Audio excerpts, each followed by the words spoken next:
یعنی غصے کو قابو کرنے والی جو چیز ہے اس کو علم کہا جاتا ہے. اور نبی اکرم صلی اللہ علیہ وسلم کی یہ صفت ایسی صفت جسے اللہ تبارک و تعالیٰ نے بہت اوپر سے مینیج کیا ہے. اہل علم تشریف رکھتے ہیں, باقی لوگ بھی سمجھ لیں کہ حضرت ابراہیم علیہ السلام نے جب کہا تھا, اپنی قوم سے مایوس ہو گئے تو فرمایا انی ذاہب الی ربی سیہدین, میں اپنے پروردگار کی طرف جاتا ہوں, وہ مجھے کوئی نہ کوئی راستہ دکھلا دے گا. ربی حب لی من الصالحین, اے اللہ تنہا ہوں, 2 بیویاں ہیں, کوئی اولاد نہیں ہے, اولاد عطا فرما دیجئے, اولاد عطا فرما دیجئے, نیک فرزند عطا کر دیجئے. تو اللہ تعالیٰ کا جواب فبشرناہ بغلام حلیم, کہ ہم نے ایک بردباری والا, تحمل اور حلیم المزاجی کا حامل ایک بچہ دینے کی بشارت اور خوشخبری دے دی. یعنی حضرت اسماعیل علیہ السلام کا تذکرہ ہے. اللہ تبارک و تعالیٰ نے حضرت ابراہیم علیہ السلام کے اولاد کے مطالبے پر جو خوشخبری دی ہے, اس خوشخبری میں اس نوجوان کی جو صفت بیان کی ہے وہ علم ہے. اور آپ جانتے ہیں حضرت اسماعیل علیہ السلام کی اولاد میں نبی اکرم صلی اللہ علیہ وسلم اکلوتے نبی. حضرت ابراہیم علیہ السلام کے ایک بیٹے حضرت اسحاق علیہ السلام ہیں, اور حضرت ابراہیم علیہ السلام کے بعد جتنے انبیاء آئے ہیں ان میں سے بیشتر یعنی 50,000 سے زائد انبیاء علیہ السلام حضرت اسحاق کی اولاد میں. لیکن نبی اکرم صلی اللہ علیہ وسلم حضرت اسماعیل علیہ السلام کی اولاد میں ہیں. تو اللہ تعالیٰ نے یہ علم وہیں سے مینیج کیا ہے, اور نبی اکرم صلی اللہ علیہ وسلم نے یہ علم امت کے سامنے جس طرح سے پیش کیا ہے اور انسانیت کے سامنے جس طرح سے بردباری اور برداشت کا مظاہرہ کیا ہے, وہ ایک ایسی مثال ہے کہ پوری انسانیت اس درس سے خالی ہے, اس صفت سے خالی ہے, اور بہت افسوس ہے کہ امت اس وقت اس سے خالی ہے. آپ سمجھے نہیں ہوں گے شاید. یعنی کسی نے اگر آپ کو گالی دے دی تو آج کی تاریخ میں بہادری یہ ہے, اور آج کی تاریخ میں کمال یہ ہے کہ اس کو 200 گالی دروازے پہ چڑھ کے دیجیے. اور بہت عجیب بات ہے کہ پوری ویورچنا اور پورا سسٹم, پوری فیلڈنگ سماج کی اسی بیس پر تیار کی گئی. مثلا کوئی شخص آ کر کے مجھے گالی دے کے چلا گیا, میں نے جواب نہیں دیا, تو پورے معاشرے میں سے شاید کوئی ایک شخص بھی ایسا نہ ہو جو آ کر کے ہم سے یہ کہے کہ مولانا آپ نے بہت اچھا کیا, آپ اس گندے آدمی کے منہ نہیں لگے اور آپ نے گالی کا جواب گالی سے نہیں دیا. بلکہ ہر آدمی یہ کہے گا آ کر کے مولانا آپ کو گھر سے باہر نکل کے آنا چاہیے تھا, آپ کو کچھ کہنا چاہیے تھا, پیچھے تو ہم کھڑے تھے. یعنی آپ کو بزدلی کا احساس دلوایا جائے گا, اور آئندہ کے لیے یہ طے کر دیا جائے گا کہ اب جب کوئی گالی بکے گا آ کر کے تو آپ جواب میں گالیاں ہی بکیں گے. نبی اکرم صلی اللہ علیہ وسلم نے یہ سکھایا نہیں تھا. بہت دھیان سے اب دیکھیے, جو میں نے بھی ایک بات عرض کی آپ کے سامنے کہ نبی اکرم صلی اللہ علیہ وسلم نے 13 سال مکہ مکرمہ میں اور اس کے بعد 10 سال مدینہ منورہ میں گزارے, اور دونوں میں نبی اکرم صلی اللہ علیہ وسلم نے امت کو الگ الگ سبق دیا. آپ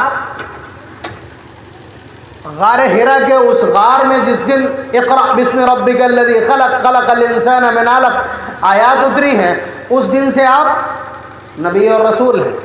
13 سال مکہ مکرمہ میں رہے ہیں, آپ پاورفل, آپ سپریم ہیں, سپیریئر اتھارٹی ہیں زمین کی, آپ سے زیادہ طاقتور مخلوقات میں کوئی نہیں ہے, اور آپ کے ایک اشارے پر اس آسمان و زمین کو تہس نہس کیا جا سکتا ہے اور پوری ملت کو بدل دیا جا سکتا ہے. یہ سب کچھ اپنی جگہ پہ ٹھیک ہے, لیکن آپ یہ دیکھیے کہ نبی اکرم صلی اللہ علیہ وسلم نے مکے کی زندگی میں 13 سال تک کیا کیا؟ صرف سہن, وہن, برداشت, تحمل, دھیر, یہی سب دکھایا. آپ دیکھیے آپ کے ساتھ کیا نہیں ہوا. آپ کے گردن میں پھندا ڈال کر کے کھینچا نہیں گیا, آپ کے سجدے کی حالت میں اوجھڑی نہیں ڈالی گئی, آپ کے اوپر بوڑھی, کمزور اور ناتواں اور بے بس عورتوں نے کوڑا نہیں ڈالا, آپ کی 2 بیٹیوں کو طلاق نہیں دی گئی, آپ کے خلاف سوشل بائیکاٹ نہیں کیا گیا. کیا آپ کے لیے سرداروں نے جگہ جگہ بیٹھ کر ایک پورا باقاعدہ پارلیمنٹ بنا کر کے دارالندوہ میں روزانہ سازشیں نہیں کی؟ کہ آپ کی تلاوت کی آواز کو دبانے کی بھرپور سازش نہیں کی گئی؟ وہ کون سا حربہ ہے, وہ کون سی دسیسہ کاری ہے, وہ کون سی سازش ہے, وہ کون سی بدتمیزی ہے جو آپ کے خلاف کی نہیں گئی؟ آپ کے ساتھیوں کو اور آپ کے رفیقوں کو, آپ کے صحابہ کو بے دردی کے ساتھ پیٹا نہیں گیا؟ کیا سارے مکے کے بہادروں نے مل کر کے بلال کے اوپر کوڑے نہیں چلائے؟ کیا سارے اوباشوں نے مل کر کے بلال کے پیر میں رسی باندھ کر کے اور مکے کی گلی گلی میں نہیں گھمایا؟ کیا عمار اور یاسر کو مارا نہیں گیا؟ کیا سمیہ کے 2 ٹکڑے نہیں کیے گئے؟ بتاؤ کیا کچھ نہیں ہوا؟ لیکن کوئی بتلا دے کہ ایک لفظ بھی حضرت محمد صلی اللہ علیہ وسلم کی زبان مبارک سے نکلا؟ پیغمبر ہیں, رسول ہیں, 24 آور ہاٹ کنٹیکٹ میں ہیں, اللہ تعالیٰ کے رابطے میں ہے, ایک جملہ کائنات کو تباہ کر دے گا, یہ اپنے آپ میں طے ہے اور حقیقت ہے. لیکن اس کے باوجود کوئی بتلا دے جس نے تاریخ پڑھی ہو مکے کی کہ ایک لفظ زبان سے نکلا ہو, کبھی کسی نے کہا بھی کہ اللہ کے رسول اب تو بد دعا کر دیجئے, تو الفاظ کیا نکلتے؟ رب اہد قومی فإنہم لا یعلمون. اے اللہ میری قوم مجھے جانتی نہیں ہے اور میرے مقام کو پہچانتی نہیں ہے, اے اللہ انہیں ہدایت عطا کر دے. سبحان اللہ. 13 سالہ مدت میں نبی اکرم صلی اللہ علیہ وسلم نے یہ دکھلایا کہ دیکھو برداشت کیا ہوتی ہے, حلم کیا ہوتا ہے, تحمل کیا ہوتا ہے, اور ایک ایمان والے کے اندر یہ صفت کتنی قیمت کی حامل ہے اور کتنی قیمتی ہے کہ ساری صفتوں کو چھوڑ کر سب سے پہلے امت کے سامنے جس صفت کا تعارف کروایا ہے وہ برداشت اور علم ہے. اب بتائیے, حضرت عمر رضی اللہ تعالیٰ عنہ چلے آ رہے ہیں, ننگی تلوار ہے, بالکل دروازے پہ آ جائیں دار ارقم کے. حضرت حمزہ رضی اللہ تعالیٰ عنہ نے جھانک کر کے دیکھا کہ عمر ہے, تو لوگ گھبرائے. دبنگ آدمی ہے, مکہ مکرمہ کی دبنگ پرسنالٹی, زبردست بہادری میں مثال نے. حضرت حمزہ رضی اللہ تعالیٰ نے فرمایا کہ ٹھیک ہے آنے دو, اگر نیک ارادے سے آئے تو ٹھیک ہے, ورنہ عمر کی تلوار اور عمر کا سر. بہرحال نبی اکرم صلی اللہ علیہ وسلم نے پوری 13 سالہ مدت میں ہر ظلم کو سہا ہے. آخر میں جب مرڈر کی سازش ہو گئی, باقاعدہ مصری تیار کر لی گئی کہ اب قتل کر دیا جائے گا, تو پھر اللہ تبارک و تعالیٰ نے ہجرت کا حکم دے دیا. یہ چیپٹر کمپلیٹ کیا ہے نبی اکرم صلی اللہ علیہ وسلم نے, یہ چیپٹر کمپلیٹ کیا. آپ بتاؤ آپ کے اوپر کیا مصیبت آئی؟ ہم دکھلاتے کہ مکے کی زندگی میں حضور کے اوپر یہ مصیبت آئی. آپ کہو گے مولانا سب کچھ برداشت ہے, یہ برداشت نہیں. آپ کو کوالٹی لے کر کے آؤ نا, آپ کے اوپر کیا مصیبت آئی ہے اور کس طرح آپ کو ٹارچر کیا گیا کہ آپ علم سے اور بردباری سے باہر آ جائیں. کچھ نہیں, یہاں پہ یہ چیپٹر مکمل کر دیا. اس کے بعد یہاں سے نئی زندگی کا آغاز. مدینہ منورہ پہنچ گئے. مکہ مکرمہ کے لوگوں نے ابھی بھی وہاں کے یہودیوں کو کھوپچے میں لے کر کے, رابطے میں لے کر کے, اور اس کے بعد سازشیں شروع کر دی. آپ سمجھ رہے ہیں؟ اب دیکھیے گا یہ دوسرا والا پہلو ہے, یہ دوسرا والا پہلو ہے, اور جان بوجھ کر اللہ تبارک و تعالیٰ نے سیرت میں اس کو نیچے رکھا ہے. سیرت میں اس کو نیچے رکھا, ہمارے نوجوانوں نے اوپر رکھ لیا اس. ٹھیک ہے, آپ ترتیب دیکھیے گا.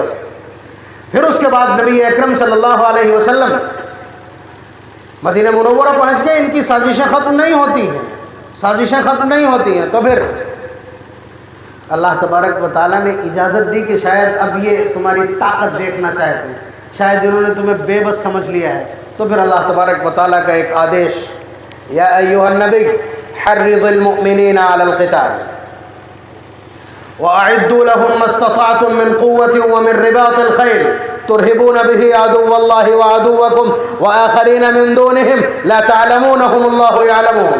آپ ذرا تیار کیجئے اپنے ہتھیار اور اپنے گھوڑے, اپنی زرہیں, سب کچھ تیار کر لیجئے, اور اپنے ایمان والے بھائیوں سے کہہ دیجئے, اپنے ساتھیوں سے کہیے کہ وہ ذرا قتال کے لیے تیار ہو جائیں. اور اس کے بعد بدر کا وہ میدان دنیا جانتی ہے, اور صرف بدر کا میدان ہی کیوں, بدر کا میدان اعداد و شمار جانتے ہیں, پولیٹیکل ویوز آپ کے سامنے ہیں, اور جو بھی عدد و شمار ہو سکتے ہیں کہ 313، پیر میں چپلیں نہیں، ہاتھ میں ہتھیار نہیں، کسی کے پاس ڈنڈا تک نہیں، جسم پر پورے کپڑے بھی نہیں، آپ اندازہ کیجئے، اور مقابل 1000 تیر و تفنگ سے لیس اور بہترین چابک دست نوجوان، زبردست جنگجویانہ صلاحیت ان کے پاس. آپ اندازہ کیجئے کہ ان کے غرور اور ان کی تمکنت کا عالم کیا تھا. ایک شخص نے حضرت عثمان غنی رضی اللہ تعالیٰ عنہ سے فرمایا کہ عثمان، بلا وجہ تم ہمارے رشتہ دار ہو، اور کوئی ہمارا بھائی ہے، کوئی ہمارا بھتیجا ہے، کوئی ہمارا چچا ہے، محمد صلی اللہ علیہ وسلم کے ورغلانے سے تم ہمارے مقابل آ گئے. حالات سچائی یہ ہے کہ اگر ہم صرف گھوڑے اپنے تمہارے اوپر سیدھے کر دیں تو ہمارے گھوڑے کی ٹاپیں تمہیں رون کر کے ختم کر دیں گے. تو حضرت عثمان غنی رضی اللہ تعالیٰ عنہ کا بڑا برمحل جواب، فرمایا کہ آپ کا خیال غلط ہے. آپ نے اگر یہ سوچا ہے کہ ہم لڑنے کے لیے آئے ہیں یا ہم جیتنے کے لیے آئے ہیں، ہم تمہارا مال غنیمت لوٹنے کے لیے آئے ہیں، ہم تمہارے سر اتارنے کے لیے آئے ہیں، یا ہم تم کو شکست اور ہزیمت سے دوچار کر رہے ہیں، تو یہ بھول جاؤ، ہمارا ہرگز یہ مقصد نہیں. ہمارا مقصد تو صرف یہ ہے کہ ہم اپنے جانوں کا نذرانہ اور سروں کا نذرانہ لے کر کے آئے ہیں کہ حضرت محمد صلی اللہ علیہ وسلم کے قدموں میں کسی طرح سے یہ نچھاور کام آ جائے اور قبول ہو جائے. نعرہ تکبیر. یہ حضرت محمد صلی اللہ علیہ وسلم کا دیا ہوا حوصلہ ہے. اور یہ جواب جیسے ہی اس مجمع میں گیا ہے تو اس شخص نے کہا تھا غالباً عروہ ابن مسعود ثقفی ہے، انہوں نے کہا تھا بیانہ غلط ہے. تم جس قوم سے ٹکرائے ہو یہ وہ قوم نہیں ہے جس سے ٹکرایا جانا چاہیے. یہ وہ قوم ہے جو سر سے کفن باندھ کے آئی ہے. اسے موت کا خوف نہیں، اسے موت کا خوف نہیں ہے، نقصان اٹھاؤ گے. لیکن بہت خمار سوار تھا ابو جہل کو. ابو سفیان قافلہ بچا کر کے لے گیا، اس کے باوجود ابو جہل نے یہ بزم کارزار سجائی ہے، اور اس کے بعد سب سے پہلے نمبر بھی اسی کا آ گیا. تو بہرحال نبی اکرم صلی اللہ علیہ وسلم نے پہلے دکھلایا کہ دیکھو حالات کیسے ہوں ثابت قدم رہا جا سکتا ہے. حلم اور بردباری کو کام میں لاؤ، لیکن حلم اور بردباری اپنے انجام کو پہنچ جائے، صبر کا پیمانہ لبریز ہو جائے اور سارے پیمانے سارے جام چھلکنے لگے، تو پھر اس کے بعد تم طاقت کا استعمال کر سکتے ہو، اور پھر اس کے بعد اللہ تبارک و تعالیٰ کے ساتھ تمہاری ڈیل ہو جائے. بڑی عجیب بات ہے. قرآن کریم کی یہ آیات دیکھیں آپ. اللہ تبارک، بھائی جو الفاظ استعمال کر رہا ہوں بالکل اپنی جگہ مصداق پر کھڑے اتریں گے. اللہ تعالیٰ نے غزوہ بدر کے موقع پر میدان بدر میں نبی اکرم صلی اللہ علیہ وسلم سے ڈائریکٹ وے میں اسی لینگویج اسی بھاشا میں ڈیل کی ہے. لقد نصرکم اللہ ببدر وانتم اذلہ. آگے دیکھیں، اذ تقول للمؤمنین الن یکفیکم ان یمدکم ربکم بثلاثۃ آلاف من الملائکۃ منزلین. اللہ تعالیٰ حضور سے کہلوا رہے ہیں کہ اپنے ساتھیوں سے پوچھو کہ 3000 فرشتوں کی ایک کھیپ ہم بھیجے دے رہے ہیں، یہ کافی ہے؟ یہ کافی ہے؟ پھر اس کے بعد اللہ تعالیٰ فرماتے ہیں بلا ان تصبروا وتتقوا، اگر تم نے صبر اور تقوی اختیار کیا، وَيَأْتُوكُم مِّن فَوْرِهِمْ هَذَا يُمْدِدْكُمْ رَبُّكُم بِخَمْسَةِ آلَافٍ مِّنَ الْمَلَائِكَةِ مُسَوِّمِينَ، کہ اگر تم نے صبر اور تقوی اختیار کیا، یعنی جو مصیبتیں تمہیں ابھی کارزار میں پیش آئیں گی ان پر تم قائم رہے اور تمہارے دلوں کے اوپر اللہ تبارک و تعالیٰ کا خوف چھایا رہا، تو پھر 5000 کی ایک اور کمک تیار ہے. اسپیشل فورس مسومین کا ترجمہ ہم اس وقت کر سکتے ہیں، یعنی اللہ تعالیٰ نے ان پہ مہر لگائی ہوئی ہے، اسپیشل ٹاسک فورس، کہ ہم ان 5000 کو اتار دیں. تو اللہ تبارک و تعالیٰ نے میدان بدر میں نبی اکرم صلی اللہ علیہ وسلم سے ان الفاظ میں ڈیل کی ہے، اور یہ سورہ آل عمران کی پارہ نمبر 4 کی آیات ہیں. تو پہلے آپ حلم اور برداشت نبی اکرم صلی اللہ علیہ وسلم کی اس صفت کو اختیار کریں، اس کے بعد 2 چیزیں صبر اور تقوی، پھر اس کے بعد اللہ تبارک و تعالیٰ کی طرف سے یہ ڈیل اور یہ سارے پتے کھول دیے جائیں. آپ سمجھ رہے ہیں؟ تو اللہ تبارک و تعالیٰ نے نبی اکرم صلی اللہ علیہ وسلم سے پریکٹیکلی جن صفات کا امت کے سامنے عملی نمونہ پیش کروایا ہے، ان میں سب سے پہلی چیز کیا ہے؟ حلم اور برداشت.